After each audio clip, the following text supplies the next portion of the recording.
తెనాలిలోని quit India అమరవీరులకు YSR Congress party ఆధ్వర్యంలో ఘనంగా నివాళులర్పించారు. పార్టీ తెనాలి సమన్వయకర్త మాజీ ఎమ్మెల్యే అన్నబత్తుని శివకుమార్, పార్టీ నాయకులు, కార్యకర్తలతో కలిసి రణరంగ చౌక్లోని అమరవీరుల స్తూపాలకు పూలమాల వేసి శ్రద్ధాంజలి ఘటించారు. బ్రిటిష్ పాలకులను క్విట్ ఇండియా అంటూ నినదించిన మహాత్మా గాంధీ పిలుపును అందుకుని దేశవ్యాప్తంగా జరిగిన ఉద్యమంలో తెనాలిలో జరిగిన పోరాట చరిత్రను సృష్టించిందని మాజీ ఎమ్మెల్యే అన్నబత్తుని శివకుమార్ అన్నారు. అమరవీరుల స్తూపాలకు బుధవారం నివాళులర్పించిన అనంతరం క్విట్ ఇండియా ఉద్యమంలో 1942 ఆగస్టు 12న తెనాలిలో జరిగిన పోరాటాన్ని వివరించారు. తెనాలికి చెందిన స్వాతంత్ర్య యోధుల నాయకత్వంలో నాటి పౌరులు, ముఖ్యంగా విద్యార్థి లోకం తెనాలిలో జరిగిన హార్తాల్లో ఉత్సాహంగా పాల్గొన్నారని తెలిపారు. నాటి బ్రిటిష్ అధికారులు పోలీసు బలగాలు దింపి కాల్పులు జరిపించారని, ఆ కాల్పుల్లో తెనాలిలో 7 బలి అయ్యారని తెలిపారు. నాడు రక్తం చెందిన ప్రదేశంలోని రణరంగ చౌక్ ను ఏర్పాటు చేసి అమరవీరుల స్మారకార్థం 7 స్తూపాలు నిర్మించారని తెలిపారు. ఏటా ఆగస్టు 12న అమరవీరుల సంస్మరణ జరుపుతున్నట్లు వివరించారు. అమరవీరుల చరిత్రను నేటి తరం తెలుసుకుని స్ఫూర్తి పొందాలని తెలిపారు.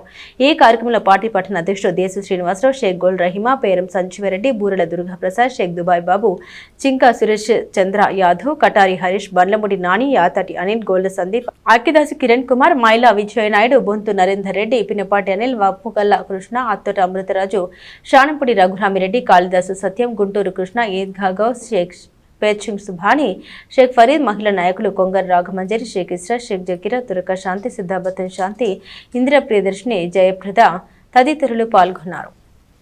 పూజ్య మహాత్మా గాంధీజీ గారు క్విట్ ఇండియా ఉద్యమానికి నాంది పలికితే ఆ క్విట్ ఇండియా ఉద్యమాన్ని స్ఫూర్తికి తీసుకొని తెనాల్లో క్విట్ ఇండియా ఉద్యమం కోసం పిలుపునిచ్చి తెనాలి రైల్వే స్టేషన్ దగ్గర ఉద్యమం బిగించేసి ఆ ఉద్యమంలో పోలీస్ కాల్పుల్లో ఇదే ప్రాంతంలో ఏదైతే మనం ఈరోజు నిలబడి రణరంగ చౌక్గా పిలువబడుతున్న ఈ రణరంగ చౌక్ దగ్గర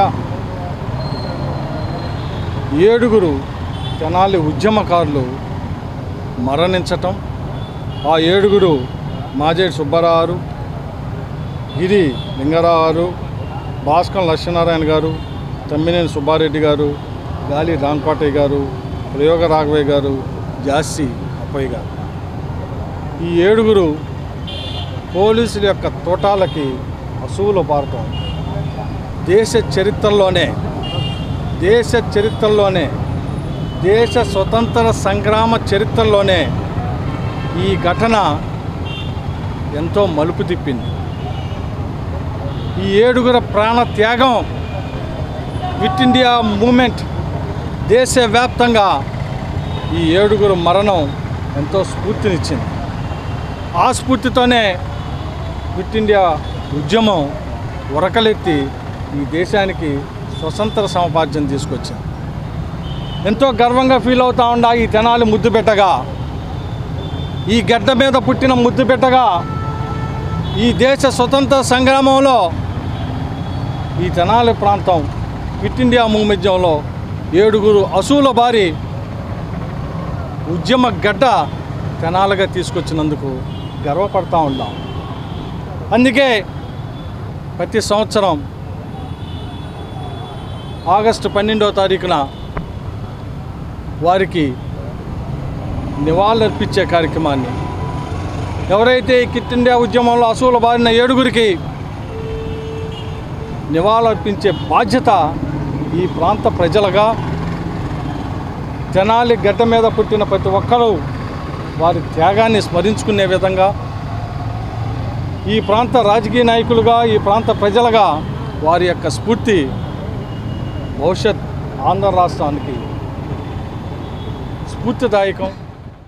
తెనాలికి గర్వకారణమైనటువంటి ముద్దు బిడ్డలు ఆ రోజు స్వాతంత్ర సంగ్రామంలో పాల్గొని తెనాలికి వన్నీ తెచ్చి తెనాలి స్వాతంత్రం కోసం తమ ప్రాణాలను అర్పించినటువంటి మృతవీరులకు మనం నివాళులు అర్పించుకుంటూ, ముఖ్యంగా వారు దేనికోసమై ఈ స్వాతంత్రాన్ని సంపాదించి మనకి అర్పించారో వాళ్ళ యొక్క భావాలను మనసులో తలుచుకొని వాళ్ళ యొక్క భావాలకి న్యాయం చేరుస్తూ ఈ స్వాతంత్ర సంపార్జన అందరికీ ప్రతి ఒక్కరికి ఈ ఫలాలు దక్కేటట్టుగా చేయాల్సినటువంటి బాధ్యత మన మీద ఉంది.